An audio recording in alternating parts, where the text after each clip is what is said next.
Hello friends, I'm Michael Kingswood. This is story time, and my voice is jacked up because I'm getting past a cold that I got from my boy.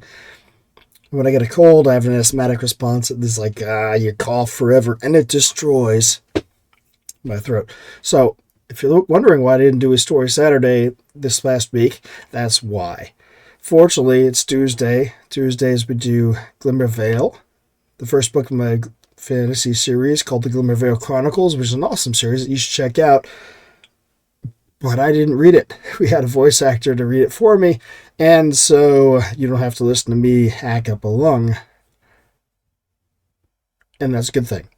So this is chapter 8. It's called Employment. We're just going to get to it, and we're not going to dilly-dally. Hope you like it, and maybe I'll be ready to do Story Saturday this Saturday. If not, I guess we'll do a Blast from the Past. I was hoping to do a Blast from the Past. I was hoping to be able to actually do Story Saturday this past week. But man, it didn't work out. Anyway, getting to it. Enjoy, and I'll talk to you afterwards. Or maybe not. My voice is shot. Anyway, if you like it, subscribe. Come back next week. Check out on Saturday if we're doing a story or not. I'm not certain. We'll see how we feel. Yeah. It's a good time around here these days. Anyway, Employment. Chapter 8. Have fun. Chapter 8. Employment. Julian was speechless. How was he supposed to react to that? Raedric, as usual, was quick on his feet.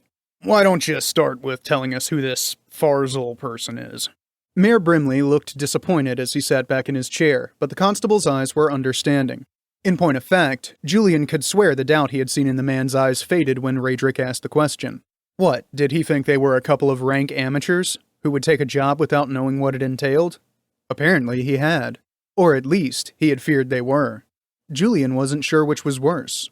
"A month and a half ago," Mallory said, "a merchant caravan pulled into town with one carriage burned and 2 men dead.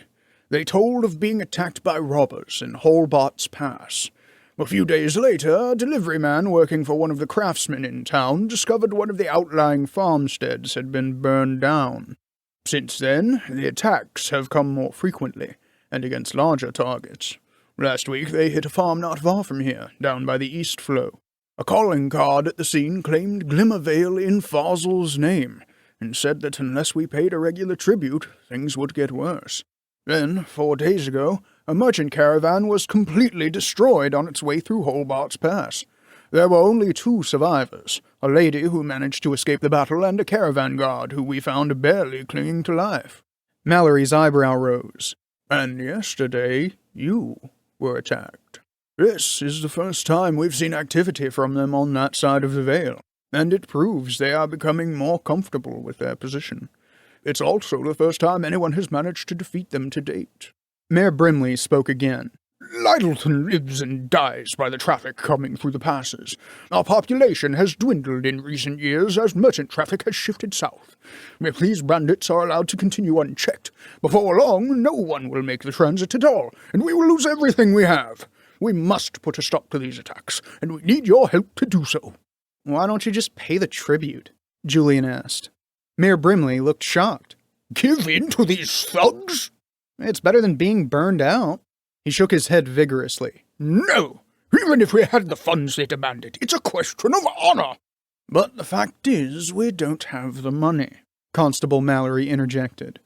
"Even a large city would be hard-pressed to come up with the sum they demanded on a monthly basis, and we are far from being a large city." "Have you tried negotiating with them?" Mallory snorted. "With whom? The man you brought in is the first of Farzal's band anyone has seen and lived to tell of it." "Then you don't really know what you're dealing with," Raedric said. "For all you know, it could have only been those 6 fellows lurking in the pass this whole time. 6 men with bows can do a lot of damage in the right place." The constable again shook his head. "No, the survivors of the last merchant caravan described an attacking force of at least 30 to 40 men. So you see why we must have your help?" Mayor Brimley's voice trembled slightly. "No," Julian replied. "I don't see that. You don't really know what you're up against yet. If you want my advice, I'd say you should give that man we brought in a counteroffer, one you can afford to pay, and have him deliver it to Farzal. Unless he's a total fool, He'll take it, and you can avoid a major confrontation. He looked from the constable to the mayor and back. Or do you think you can win a pitched battle against them? The constable shook his head. It's just me and Fendig here in town. In the summer months, I sometimes hire some of the tougher lads from the nearby farms or off the fishing boats to help keep order while the caravans are in town. That's all we've ever needed until now. Then you're in no position to not pay. Will do it, Radric said, to Julian's chagrin, but not to his complete surprise. I'm not sure, he began, but Radric cut him off. We'll do it. Radric gave him a firm, no-nonsense look as he repeated the words. Julian met Radric's stare for a moment. He knew that expression. Radric always wore it on the way into battle. Will you give us a minute, gentlemen? Julian asked, not looking at the constable and the mayor. Out of the corner of his eye, he saw them nod and leave the table. He gave them a minute to walk out of earshot. Then he spoke again. What the hell are you doing? These people need our help, Julian. Julian rolled his eyes. No, they need help from a company of soldiers, not... He looked around quickly. No one was close enough to hear. All the same, he leaned closer and spoke in a whisper. Not from two guys on the run. We need to be putting as many miles behind us as we can. We can't afford to get caught up in this sort of thing. Radric's eyes flashed with anger. Julian raised a placating hand and continued quickly. Look, I get it. You've got nice memories of this place from when you were a kid. But it's not our problem. And even if it was, the two of us can't make a difference here. Not against 40 men. We can, and you know it. We just took out 6 of them without much trouble. Julian snorted. I'm out of action for a week or two thanks to that little meeting in case you forgot, he said, pointing at his thigh. Yet another reason we can't and shouldn't do this. Rubbish, Radric replied. You heal quickly, and it's not like we're going to charge off to fight them all at once right this minute. It'll take time to get intel and prepare before we can expect any action. Julian opened his mouth to reply, but Radric spoke over him. I'm going to help. You can leave if you want, I suppose, but do you really think you'll make it out of the Vale? What are you talking about? They're ambushing people traveling through the passes, remember? I doubt they'll just let you go. Radric's words hit like a ton of bricks. Julian had to admit that hit upon a point he had not considered. He took it as a given that the two of them could just move along. But if Radric was right, they were stuck here. Son of a bitch. Hadn't thought of that, had you? Radric asked. He didn't have to sound so satisfied about it. Julian shook his head. The way I see it, if we can't leave, we're now part of this community. So yes, this is our problem, and I'm going to help solve it. This is the sort of thing I thought I'd be doing in the army, but never did. Didn't you? Julian looked away from his friend. As his gaze panned around the tap room, he noted the tension and the hope in the mayor's face. The suppressed fear in the bartenders. The determination tinged with hopelessness in the constables. Yes, this was exactly the sort of thing the army claimed to do, and was supposed to do, defending those who could not defend themselves. Damn it all. Okay, I'm in. Hope we don't live to regret this. Radric chuckled. Don't worry. If it goes wrong, we won't live to do anything at all.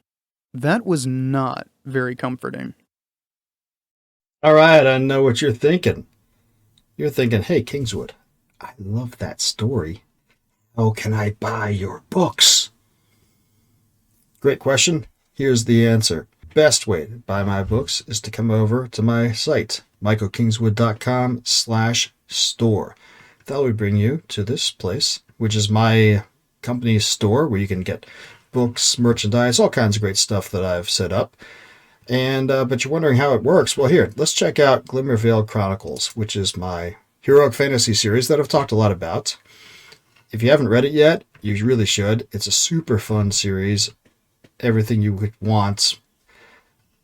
You should start with Glimmer, which is the first book. Come over here to Glimmer. It'll load up. Hey, look at that. You get the book description, links to other books in the series, great stuff. And you can pick the format you want. You got ebook, trade paperback, and audiobook. Not everything I've written is an audiobook yet, but almost everything's a trade paperback and everything's an ebook. But like, hey, I know what you're thinking. Hey, I'm buying from you. How do I get the ebook? There's a service that I work with called Book Funnel. When you buy from my site, they will send you a link. That link will lead you to a page where they will walk you through how to load your ebook onto the device you're choosing, or you can just download it to computer and do whatever you want with it. So that way it's easy peasy, maximum profit for me, all kinds of fun for you. But I know a lot of you guys, you like your Kindles, you like your other things, and you want to go straight to the retailer, and that's fine. You can come over here to michaelkingswood.com/books2read, the number 2, and I have this handy dandy universal booklet aggregator page set up.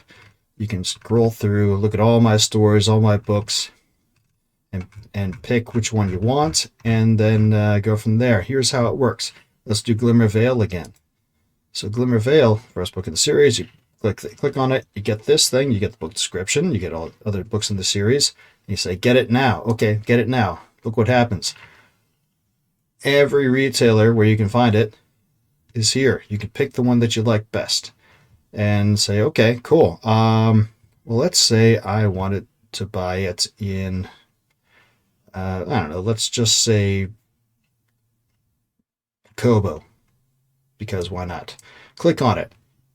And then it'll ask you, is this your favorite store? If so, you set it so every time you come back, you don't have to choose. It'll just go take you to your favorite store.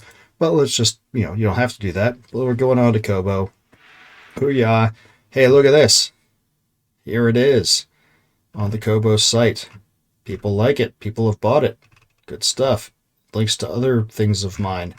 And, or you can do one of the other stores that you like.